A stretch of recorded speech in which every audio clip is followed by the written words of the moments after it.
des âmes dans le royaume. Mais il faut avoir la pensée cachée de Dieu pour ces âmes, afin que lorsqu'elles vont rentrer dans le royaume, qu'elles n'y sortent pas.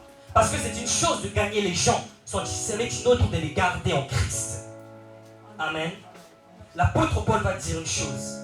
Si j'annonce l'évangile, ce n'est pas pour moi un sujet de gloire, car la nécessité m'en est imposée.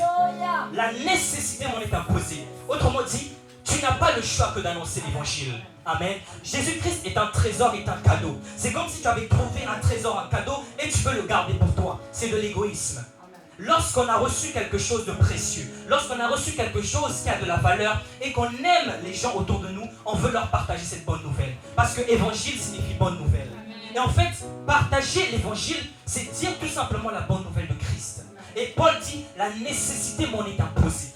L'apôtre de la grâce impose quelque chose dans la grâce. Amen. Ce n'est pas parce que dans le temps de la grâce, il n'y a pas des choses qu'on doit faire et des obligations qu'on doit avoir. Annoncer l'évangile.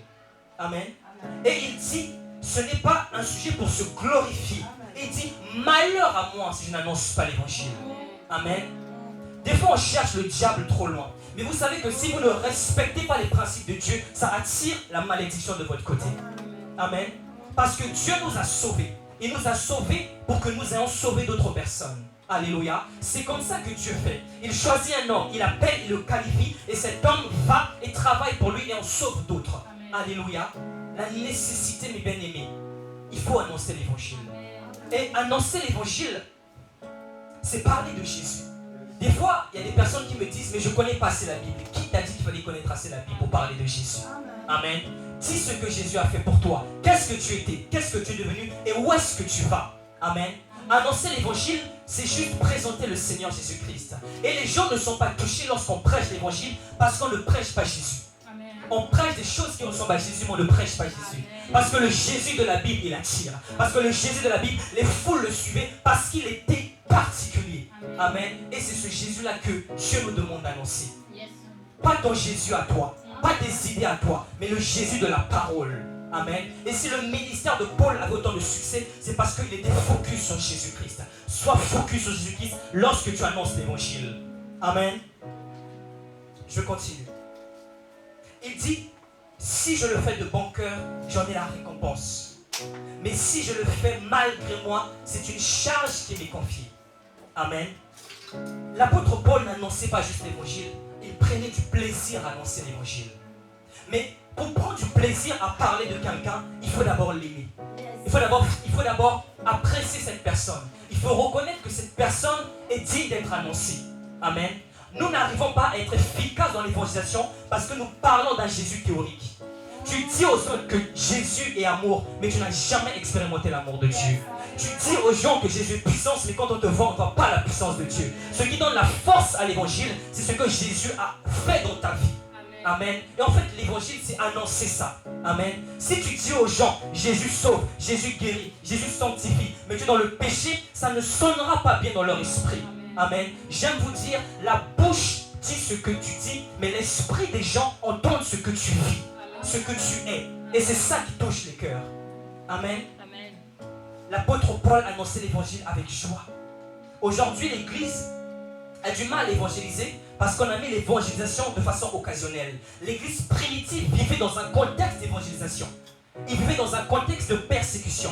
Et cette persécution les poussait à s'élargir, à aller évangéliser. Des fois, Dieu vous met dans des contextes de pression pour vous pousser à sortir. Il a dit, allez, on n'évangélise pas dans sa zone de confort.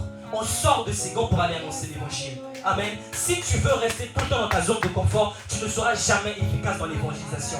Pour les personnes qui nous suivent et qui veulent aller évangéliser, vous devez sortir de votre zone de confort. Vous devez accepter d'aller au front parce que c'est là où sont les âmes. Amen. C'est là où sont les âmes.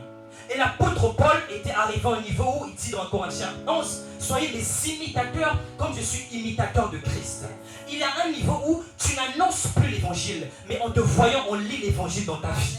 Amen. En fait, lorsque tu annonces l'évangile aux gens, les gens vont voir ta vie. Ils vont voir ce que tu dis.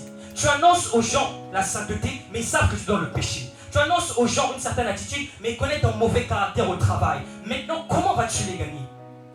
L'évangile doit d'abord te changer avant qu'elle change les autres.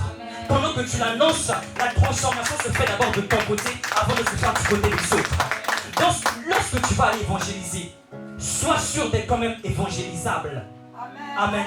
Sois sûr de quand même être l'âme qu'on a déjà gagnée dans le passé. Parce que c'est ça qui va donner du poids à ta parole. Amen. Et l'apôtre Paul va dire quelque chose de profond. J'en ai la chair de Paul. Le moteur de l'évangélisation, c'est l'amour. L'église aime évangéliser, mais l'église manque d'amour. Lorsqu'on va voir quelqu'un qui est dans le péché, va-t-on lui annoncer l'évangile de l'amour ou celui de la condamnation? L'apôtre Paul dit, avec les juifs, je me suis fait juif. Avec les sans loi, je me suis fait sans loi. Avec les faibles, je me suis fait faible pour leur annoncer Christ. Amen. Il y a des territoires où vous ne pouvez pas annoncer l'évangile de la même manière. Vous ne les gagnerez pas. Vous devez vous mettre à leur niveau. Il y a une différence entre donner la solution à quelqu'un, lui imposer la solution et lui montrer comment appliquer cette solution. Lorsque vous allez voir un médecin, il ne vous donne pas que le traitement. Il vous dit, tu prendras ça 2 fois par jour pendant 2 mois. Autrement dit, il te donne le médicament et il te donne le processus à appliquer pour qu'il soit efficace dans ta situation. Amen. Et lorsqu'on annonce l'évangile, c'est la même chose. Fais-toi faible avec les faibles. Tu prêches à un musulman, tu ne le gagneras pas comme tu vas gagner un bouddhiste. Et d'ailleurs, si tu n'as pas de connaissance de l'islam, tu seras léger. Amen. L'apôtre Paul était quelqu'un qui avait étudié. Il avait étudié, il connaissait la loi. Il maîtrisait la loi, mais pas que. Il connaissait beaucoup de choses. Il arrive à Antioche, il ne prêche pas comme il prêche à Éphèse, il ne prêche pas comme il prêche à Colosse. Voilà pourquoi ses épîtres sont très riches. Parce qu'il s'adaptait dans le terrain dans lequel il allait. Amen. Lorsque tu évangélises une prostituée, tu ne vas pas lui condamner. Parle de l'amour de Jésus. Parle de l'amour de Jésus. Amen. En fait, on veut changer les gens hors de l'église. Non. On les attire et c'est dans l'église qu'il y a un changement. Amen. Il y a des gens qui ne veulent pas venir à l'église parce qu'ils pensent qu'ici on est trop saint. Hé, Jésus aime les pécheurs. Jésus n'a pas de chouchou.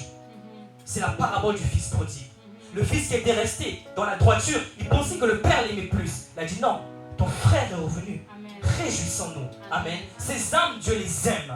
On ne les gagnera pas en ne se mettant pas à leur niveau. On ne les gagnera pas en étant supérieur à eux, en se montrant supérieur à eux. Non, nous devons aller à leur niveau. Parce que le fort, c'est celui qui est capable de s'abaisser au niveau du faible. Jésus-Christ de Nazareth l'a fait pour nous. Amen. Nous devons avoir l'amour comme canal. Nous devons aimer les gens. Nous devons aimer les gens. Ta sœur, tu sais qu'elle est dans le péché. Mais quelle attitude tu as vis-à-vis d'elle? Ton frère est dans le péché. Tu le critiques, tu le calomnies ou tu pleures pour lui devant la face de Dieu? Les critiques n'ont jamais changé quelqu'un. On peut essayer, mais bien aimé. Non, ça va plus la pousser encore à devenir mauvaise ou mauvais. Dieu l'a compris. Il a instauré la loi, l'homme a échoué. Pourtant, il y avait tout à faire. Il fallait juste respecter. Mais ils ont échoué. Dieu a dit non. Je passais par le canal de l'amour. Parce que quelqu'un qui aime n'est pas différent d'un esclave. Quelqu'un qui est amoureux fera tout pour plaire. Et Dieu a su la stratégie. Il a aimé. Il s'est donné lui-même. Il a donné son fils. Mais son fils, c'est lui, c'est Jésus, c'est la parole. Il s'est donné lui-même. Il est devenu lui-même l'évangile. Et pour annoncer l'évangile, nous devons refléter l'évangile. Lorsqu'on te voit, on doit voir quelque chose de Dieu en toi. Le caractère de Dieu, l'amour de Dieu, la patience de Dieu, la puissance de Dieu. Quelle est la chose de Dieu qu'on voit en toi? Quelle est la chose de Dieu qui attirera les âmes à toi? Amen. Tu dois manifester quelque chose de Dieu et tu seras efficace dans l'évangélisation. Amen.